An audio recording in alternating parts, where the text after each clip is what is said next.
أعوذ بالله من الشيطان الرجيم. بسم الله الرحمن الرحيم. السلام عليكم ورحمة الله وبركاته. Yang mulia Tuan Imam Bilal, ahli jawatan kota masjid, hadirin yang dikasihi sekalian.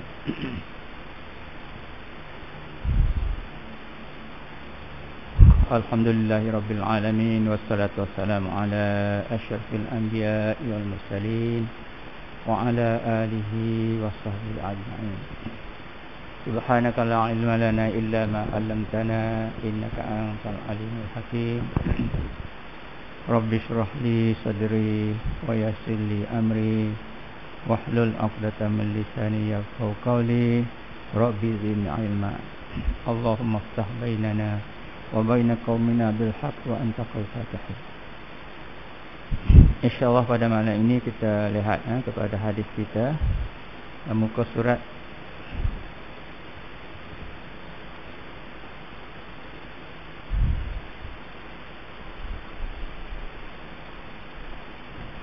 bab yang pertama. Muka surat berapa ni ya? Bab yang pertama, muka surat 166 sebelum tu, 166. Bab yang pertama, beriman kepada Allah. Beriman kepada Allah Ta'ala. Pasal yang pertama, mengenal Allah dan mengasah-mengasahkannya.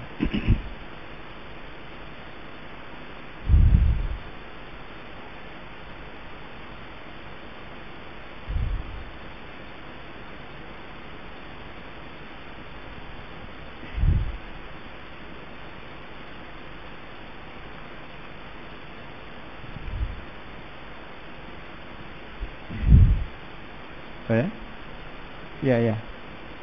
Muka surat 164-65, bab yang pertama. Ya, tertulis itu. Bab yang pertama, beriman kepada Allah Subhanahu wa taala.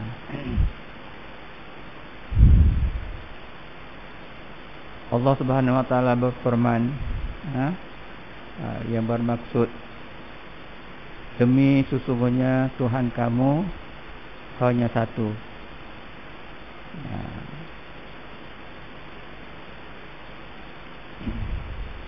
Dan tidak ada yang bersifat ketuhanan melainkan Allah yang Maha Esa, lagi mengatasi kekuasaannya.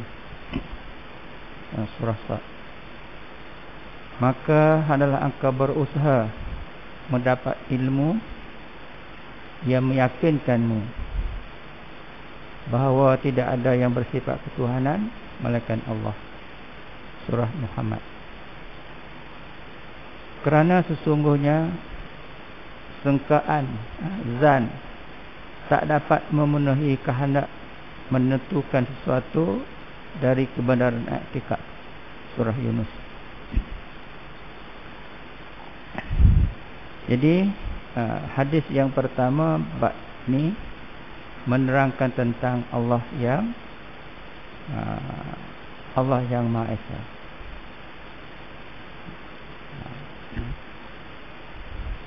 An Abi Ma'bad an Ibn Abbas radhiyallahu anhuma qala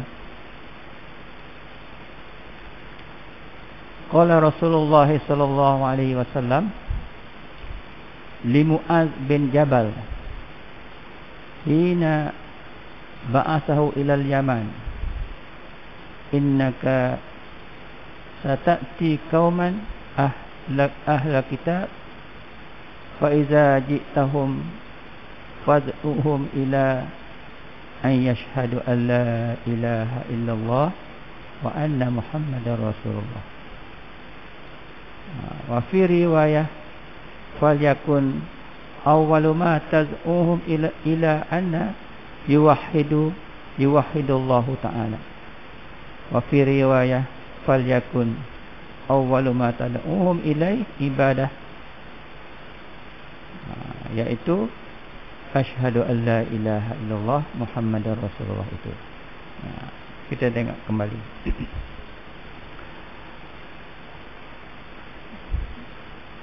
Ini bab tauhid yang amat penting sekali bagi kita.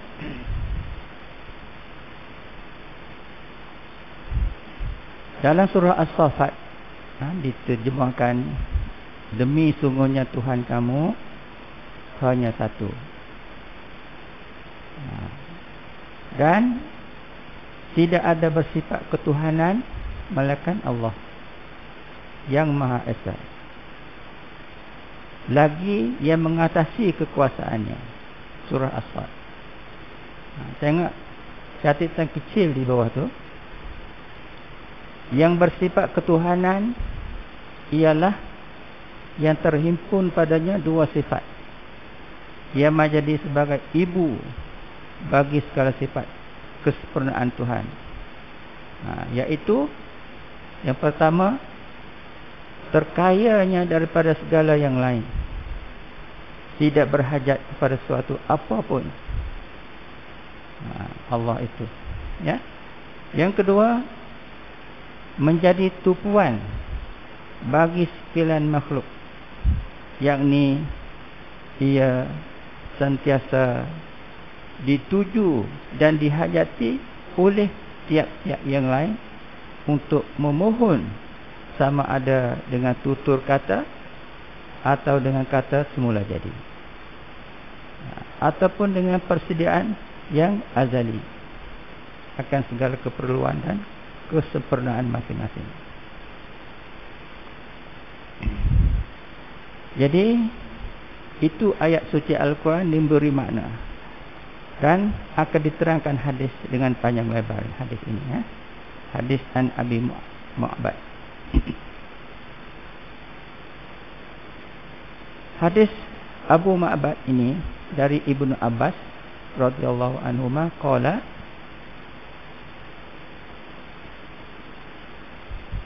dari Ibnu Abbas radhiyallahu anhuma katanya, Rasulullah sallallahu alaihi wasallam bersabda kepada Muaz bin Jabal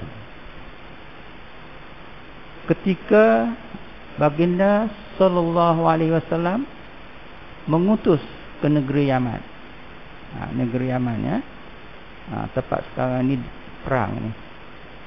Di Mekah dengan Yaman tu tak jauh. Dan di sinilah tempat perniagaan masa Nabi kita Muhammad sallallahu alaihi wasallam. Sehingga Nabi kita pernah sampai di Yaman ni mengikut perniagaan Abu Talib, bapa saudaranya.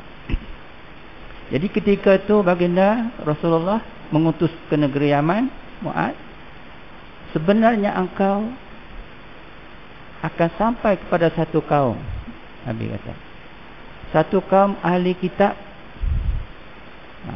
Ahli kitab ni di makna Taurat, Zabur. Taurat, Zabur. Kemudian apabila engkau menemui mereka, mereka ahli kitab ni, maka serukanlah mereka. Serukanlah mereka, ya Muaz, supaya mereka meyakini bahawa sesungguhnya tiada Tuhan yang berhak disembah melainkan Allah. Fa iza ji'tahum fad'uhum ila an yashhadu an la ilaha illallah wa anna Muhammadar Rasulullah. Sampai di sana, ajak mereka, Muaz,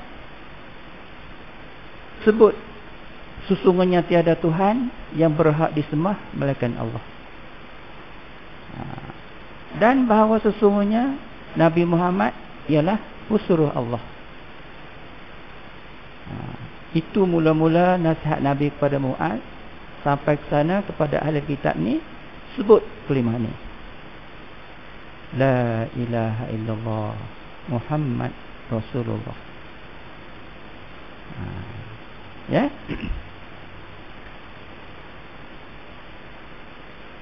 Maka fa-fi riwayah, pada riwayat yang lain, Nabi nasihat kepada Muaz tadi, fal yakun awwalu ma tad'uhum ila ayyuhidallahu ta'ala. Menurut satu riwayat yang lain, baginda sallallahu alaihi wasallam bersabda, maka adalah dakwah yang mula-mula engkau kemukakan kepada mereka ahli kitab tadi ialah dakwah supaya mereka mengakui keesaan Allah Subhanahu wa taala. Allah satu. Itu satu riwayat.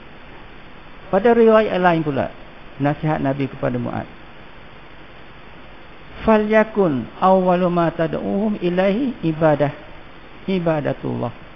Pada satu riwayat pula baginda sallallahu alaihi wasallam bersabda, maka hendaklah perkara yang mula-mula sekali engkau mengajak mereka kepadanya ialah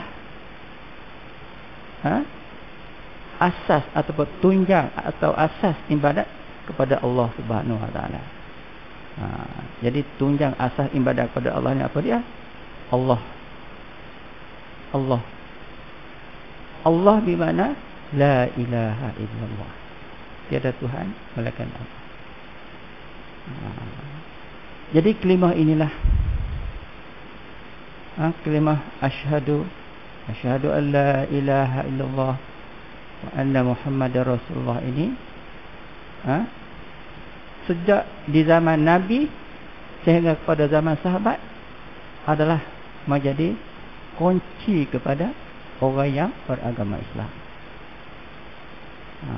Jadi oleh sebab itu kita banyak telah sebut kalimah la ilaha illallah Muhammadur Rasulullah. La ilaha illallah Muhammadur Rasulullah. Ini kalimah berat timbangan ringan sebutan. Ada sebut di dalam hadis. Ringan saja sebut la ilaha illallah Muhammadur Rasulullah, la ilaha illallah. Tetapi besok pahala yang kita sebut dengan tulus ikhlas itu berat di padang mahsyar esok. Jangan tinggal kalimah la ilaha illallah. Sebab itulah dalam sembahyang kita pun disebut asyhadu an la ilaha illallah wa asyhadu anna Muhammadar Rasulullah. Dan mengikut ulama juga disebut juga akad sikit, menunjukkan mengaku Allah itu satu. Asyhadu an la ilaha illallah, dan mengaku Nabi Muhammad itu usuruh Allah.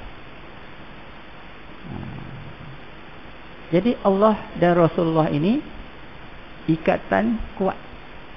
Bila disebut Allah, maka disebutlah Rasulullah sallallahu alaihi wasallam. Begitu juga dalam azan. Wa asyhadu anna Muhammadar Rasul.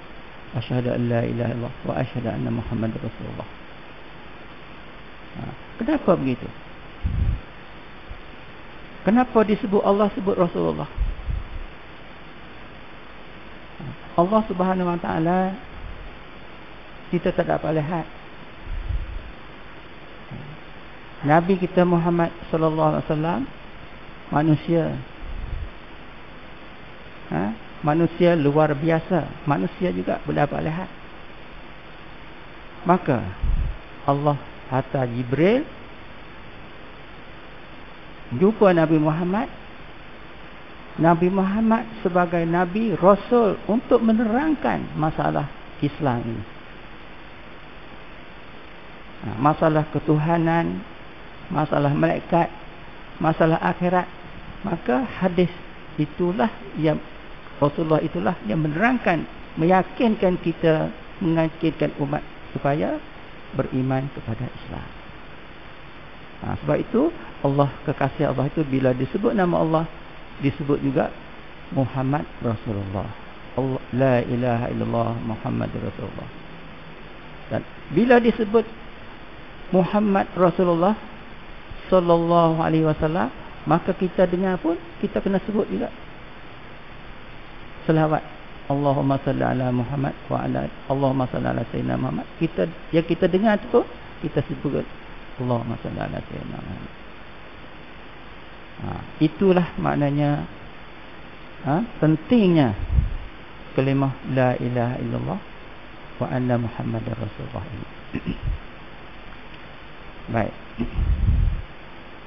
Segi ada diketahui, segi ada ingat juga, yang nombor 2 tu, nombor 2 di atas dia kata, maka adalah engkau berusaha mendapat ilmu Ilmu patut dia tulis kecil di atas tu, dia tulis di bawah ni. Segia diketahui juga bahawa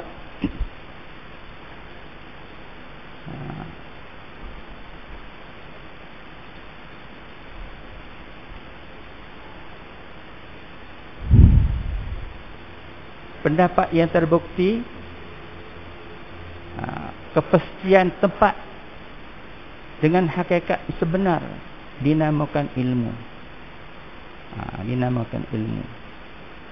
Maka hendaklah engkau berusaha mendapatkan ilmu. Ilmu bagaimana ni? Sebagaimana ketahui bahawa pendapat yang terbukti pasti tepat dengan hakikat sebenar dinamakan ilmu. Alif ba.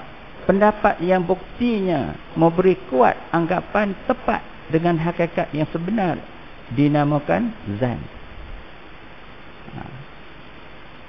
Yang ketiga, pendapat yang buktinya memberi hanya sangkaannya lemah tentang tepatnya dengan hakikat yang sebenar dinamakan waham. Pendapat yang buktinya tidak memberi ketetapan adakah tepat atau tidak dinamakan syak. Jim. Pendapat yang terbukti tidak tepat dengan hakikat yang sebenar dinamakan dia jahil, kejahilan.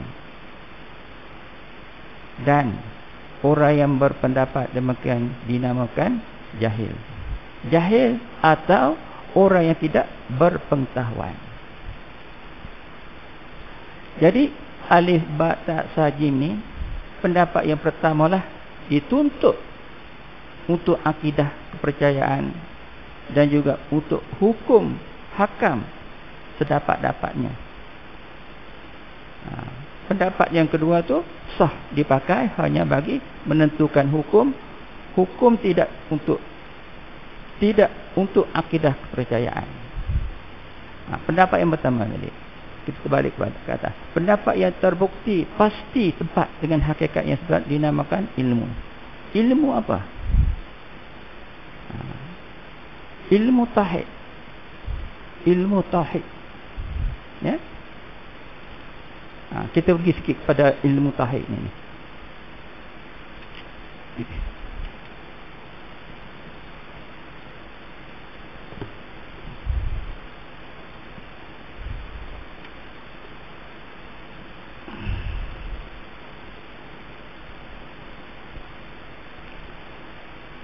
Ilmu tauhid membicarakan tentang sifat-sifat Allah.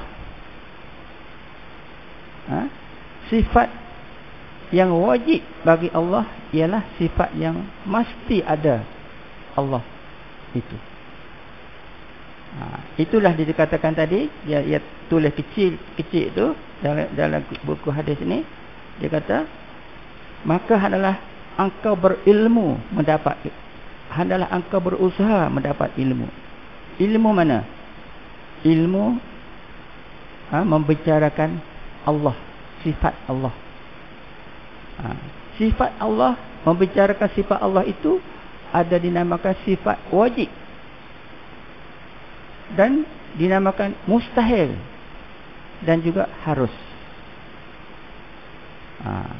Jadi ni dia bincang panjanglah, ya. Jadi sifat yang wajib bagi Allah ialah sifat yang mesti ada Allah itu. Wajib ada. Mustahil tiada. Tak terima akal tak ada. Itu sifat wajib bagi Allah Subhanahu wa taala. Wajib ada, mustahil tak ada. Mana dalil menunjukkan boleh fikir ada tu? Mana dalil? Dalilnya tengoklah langit. Contohnya begitu.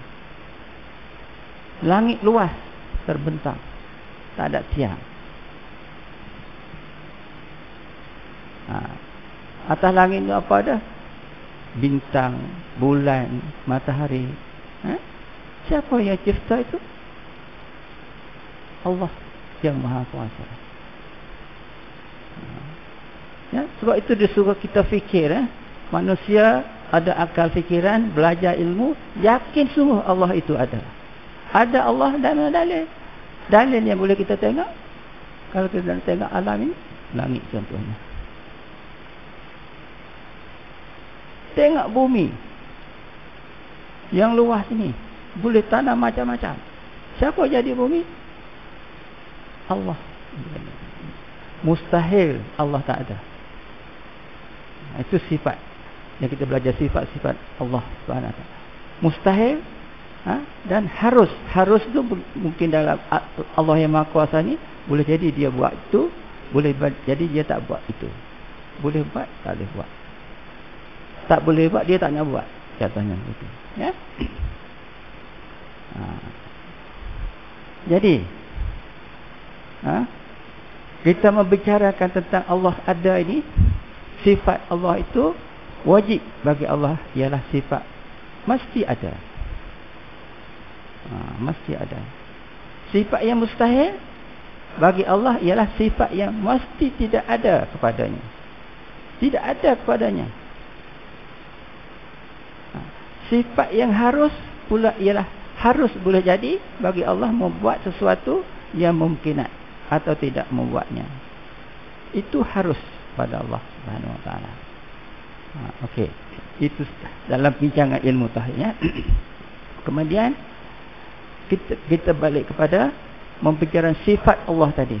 Sifat wajib bagi Allah itu, sifat yang mesti ada ialah dinamakan membicarakan sifat nafsiyah. Sifat nafsiyah, wujud. Wujud artinya ada.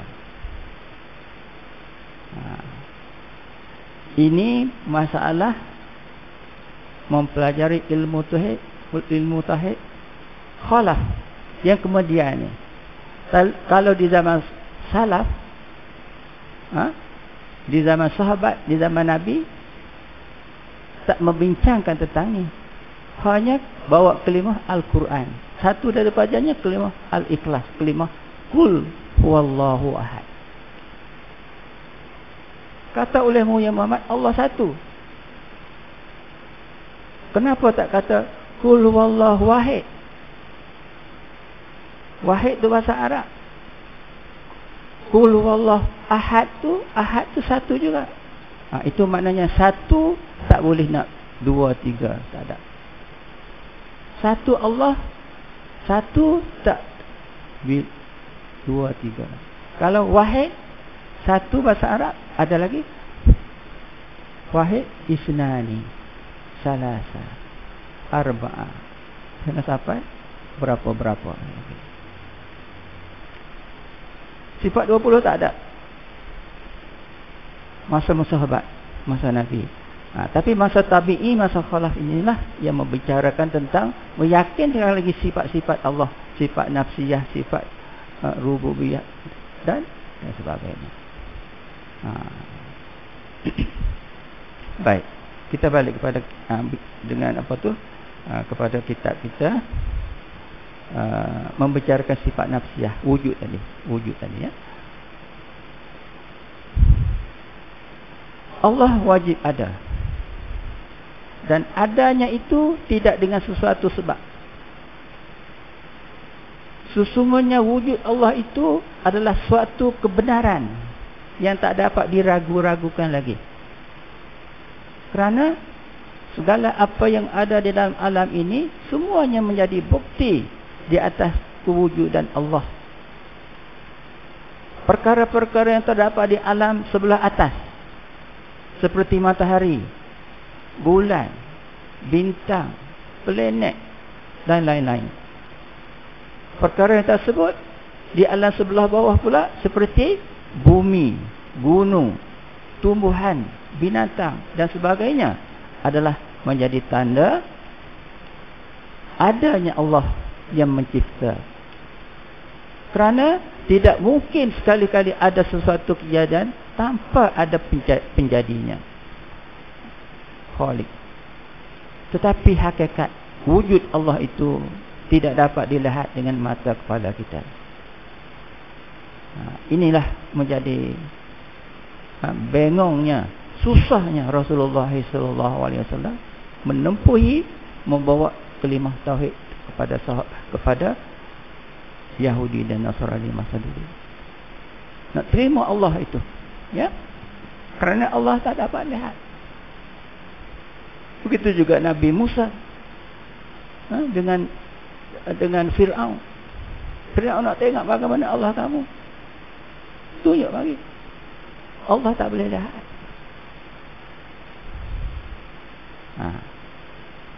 Dan bila kita berpegang begini dengan tauhid apa tadi, sifat nafsiyah wujud itu, ada alasannya, dalilnya ada. Tuhan bawa bagi dalam surah Al-An'am ayat 103, la tudrikul absar wa huwa yudrikul absar. Sadaqallah. Zat Allah itu tak boleh dicapai oleh penglihatan, sedangkan Allah boleh mencapai segala penglihatan. La tudrikul absar wa huwa yudrikul absar. Allah kata zat Allah itu tak boleh dilihat, dicapai oleh penglihatan, sedangkan Allah boleh mencapai segala penglihatan.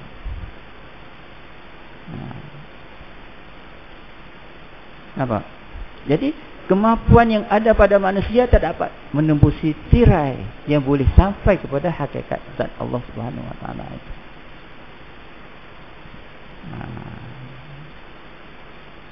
Jadi oleh sebab itulah masalah ni penting sangat.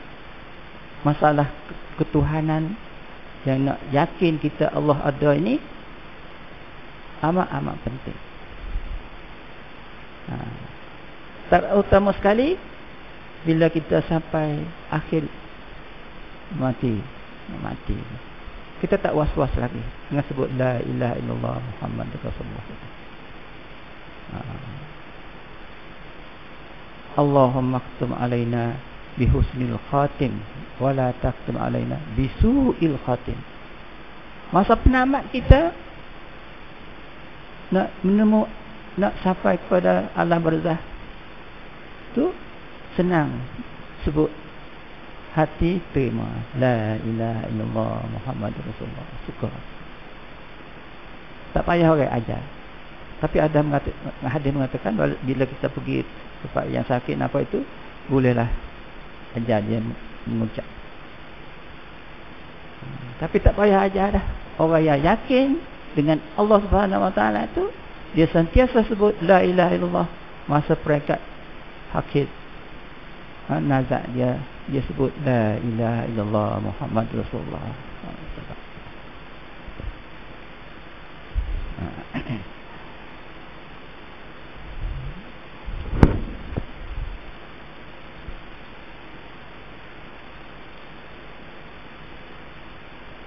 Jadi kelemahan memanglah hendak memahami hakikat sesuatu itu, bukan berarti tidak ada sesuatu. Sebagaimana kita lemah hendak memahami hakikat roh, lemah hendak memahami hakikat cahaya, banyak lagi perkara yang kita tidak dapat memahami hakikatnya, sedangkan perkara itu tetap wujud. Hakikat roh kita katakan, kita ni ada roh, hakikat keluar masuk, angin masuk keluar angin masuk, ada roh. Hakikat sebenarnya bagaimana roh nyawa kita? Tak boleh nak jawab. Sehingga Nabi kita Muhammad sallallahu alaihi wasallam sendiri pun ditanya, ya Rasulullah, apa roh itu? Mahwa roh, apa dia roh? Rasulullah jawab kepada sahabat, ar-ruh min amri Rabbi. Ruh itu urusan Allah. Wa ma utitu minal ilm illa qalil. Allah bagi ilmu kepada kita ni sedikit saja, tak sampai situ. Belajar sains tinggi mana pun tak sampai nak fikir ruh. Itu dalil. Wa ma utitu minal ilm illa qalil. Aku beri padamu manusia ruh itu, ilmu itu sikit, sampai nak fikir.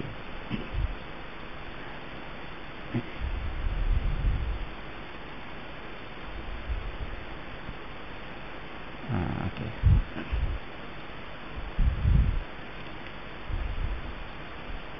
Tengok kitab kita ya. Tengok kitab kita.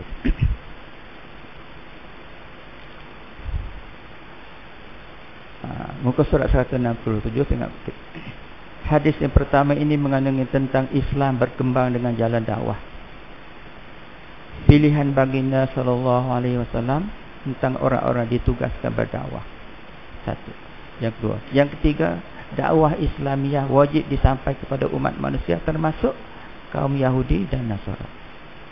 Yang keempat, asas agama ialah ma'rifatullah, mengenali Allah Subhanahu wa taala. Tengok huraian dia dalam kitab ni. Islam berkembang dengan jalan dakwah. Islam sebagaimana yang disedia maklum adalah agama yang berasas i'tiqad atau kepercayaan mengenai perkara-perkara yang telah ditentukan oleh Allah dan Rasulnya, yang wajib dipegang teguh oleh setiap penganut. Untuk meresapkan suatu kepercayaan dalam hati, percayaan itu meresap masuk ke dalam hati. Tak dapat tidak berkehendak kebijaksanaan cara yang sebaik-baiknya dalam masa menjalankan dakwah, dengan memberi penerangan jelas dan berkesan sesuai dengan keadaan zaman dan keadaan orang-orang yang ditujukan dakwah Islam itu kepadanya. Akidah kepercayaan tidak akan dapat dimasuk ke dalam jiwa seorang dengan jalan kekerasan atau paksaan. Dan Islam tidak dikira sah jika seorang itu pura-pura Islam pada zahirnya, sedangkan hatinya kosong dari akidah kepercayaan yang diakui dan diyakininya. Kalimah la ilaha illallah Muhammadur Rasulullah tadi kita yakin betul masuk dalam hati kita. Dengan bila kita yakin begitu, maknanya kita buat ikhlas dengan Allah Subhanahu wa taala. Solat kita, puasa kita, zakat kita dan sebagainya. Kalau tidak, dia akan jadi buat begitu sah. Orang buat, kita buat, ikut. Dengan itu nyatalah tidak benar orang-orang mengatakan bahawa Nabi Muhammad sallallahu alaihi wasallam itu menyebar Islam dengan pedang. Islam berperang, peperangan Badar, peperangan Uhud, peperangan Khandaq, banyak peperangan. Sehingga Nabi masa peperangan bukan sekali, dua, tiga, sehingga sampai 10, 11 kali kalau tak silap. Kenapa begitu? Peperangan dalam Islam ini maknanya peperangan mempertahankan agama. Bila mencabar, nak dakwah, tahan dakwah, baru perang. Bila masuk perang, menang ataupun syahid. Itu para sahabat. Sebab kenapa? Sebab mereka yakin dengan Allah, dengan kalimah la ilaha illallah Muhammadur Rasulullah. Percaya kepada Nabi, percaya kepada Allah, percaya pada akhirat. Masuk perang, tak menang, mati syahid. Sebab itu mati syahid itu seolah-olah bukan mati, hidup. Jadi kenapa perang banyak? Kerana Yahudi dan Nasara musuh kuat mempertahankan kalimah la ilaha illallah ni. Sebab itulah umat Nabi dan sahabat-sahabat itu mempertahankan Islam itu menjadi perang. Bukan semata-mata nak perang. Orang tak ucap lima syahadah, perang, tidak. Oleh sebab itu di sini disebutkan baginda Rasulullah SAW itu peperangan jihad pernah dilancarkan oleh baginda untuk membela Islam, umat Islam, dan mencerobohi musuh. Dia nak mencerobohi Islam, mempertahankan Islam, lalu jadi perang. Jadi pemilihan baginda Rasulullah SAW tentang orang-orang yang ditugaskan berdakwah Dakwah adalah satu tugas penting dalam Islam. Kerana kepadanya lah bergantung maju mundur perkembangan Islam. Oleh itu, maka pihak yang berkuasa bertanggungjawab meletakkan orang-orang yang layak menjayakannya. Memberi penerangan. Kita orang beragama Islam ni memberi penerangan. Dakwah memberi penerangan kepada Allah terutama sekali. Kemudian memberi penerangan kepada yaumul akhir, hari akhirat. Memberi penerangan kepada manusia ialah tentang malaikat. Malaikat yang menjaga kita, malaikat yang menulis kita, malaikat menjaga neraka, malaikat menjaga surga. Banyak malaikat-malaikat itu. Beri penerangan biar jelas kepada orang kita. Bila orang kita faham ini, dia yakin dengan apa yang dipegang oleh Islam itu, itulah dia kata amal. Wal asri innal insana lafi khusr illa alladhina amanu wa amilus solihat. Kalau tidak, Allah kata, kalau tak faham tentang Allah, tak faham tentang akhirat, tak faham tentang benda-benda gaib itu, dia rugi. Kalau nak tak rugi bagaimana? Amalus solihat. Innal insana illa alladhina amanu. Iman itu kemudian amal itu. Baru jadi manusia kuat. Iman, amal. Iman kepada Allah, percaya kepada Allah, beritahu. Bila kita beriman kepada Allah, bukan Allah saja, dengan sesama manusia, ikatan mesra, ukhuwah itu menjadi kuat. Tak berkelahi. Tak berkelahi. Al-mu'minu lil-mu'mini kal-bunyan. Nabi kata, orang iman bersama orang iman seperti bangunan, ikatan kuat. Nampak? Sebab itu, kenapa berlaku peperangan mempertahankan Islam? Orang Islam 100 orang boleh menangkan orang 1000 orang. Kenapa orang 1000 orang boleh menangkan 100,000 orang? Ada sejarah. Sebab Islam yakin kepada Allah tadi, yakin pada akhirat, mereka bantu. Allah suka membantu pada orang-orang beragama Islam ini.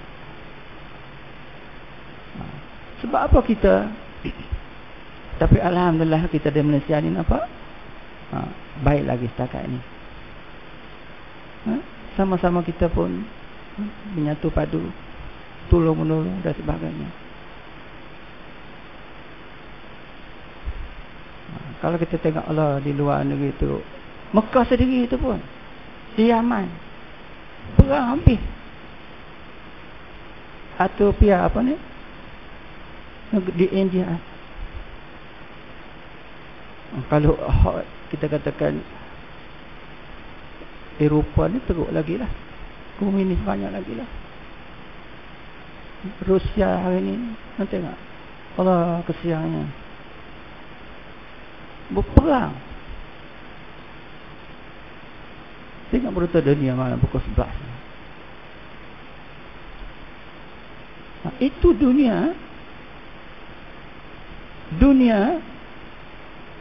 yang Allah jadikan kita manusia makhluk ini untuk kita beriman kepada Allah. Ini penting ini. Beriman kepada Allah, yakin kepada Allah, maka kita sesama kita ukhuwah, kasih mesra di antara satu sama lain, ziarah maziarahi. Sebab kita dalam rukun iman tu percaya pada Allah, percaya pada malaikat, percaya akhirat, qada qadar Allah Subhanahu wa taala. Qada qadar Allah Subhanahu wa taala yang jadikan kita manusia ni dah diagih-agihkan dah.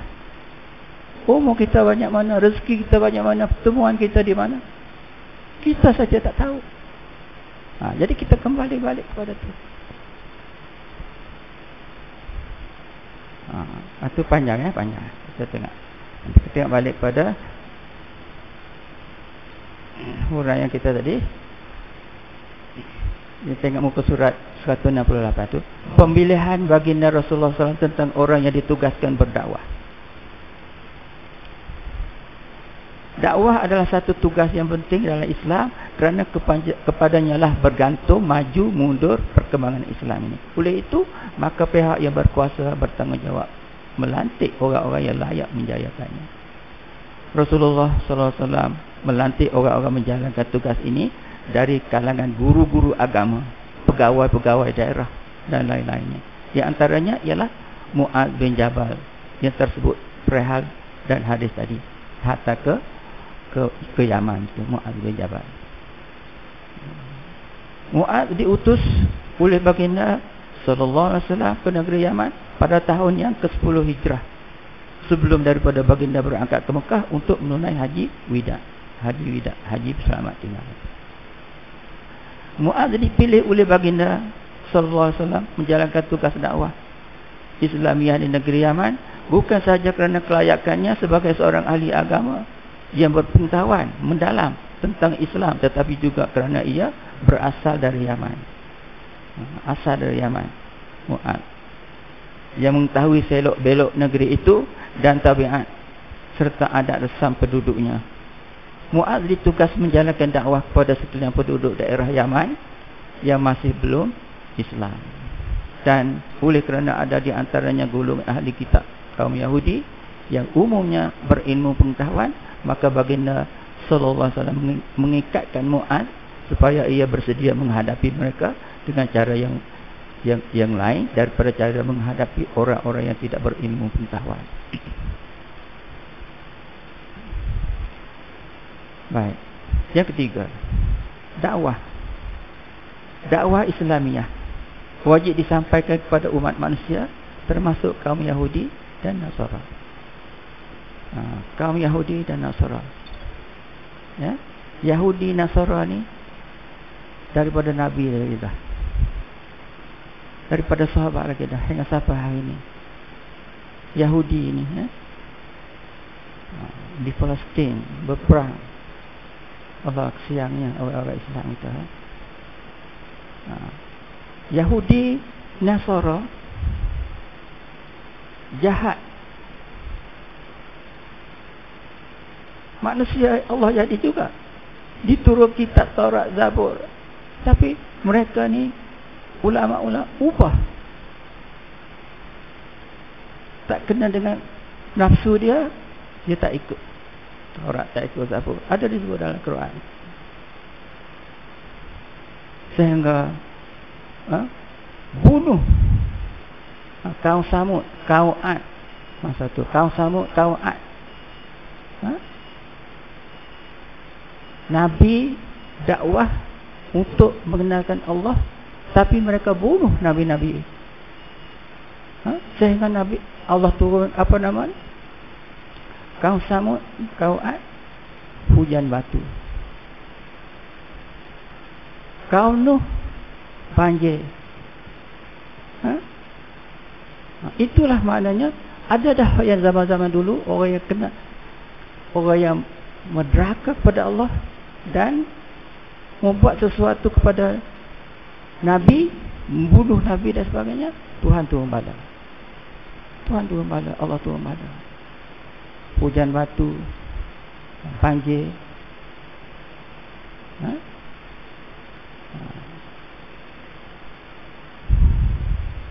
Jadi bagi kita hari ini, kita selesa lagi lah duduk begini. Tapi ada dah ciri-ciri rasanya banyak masalah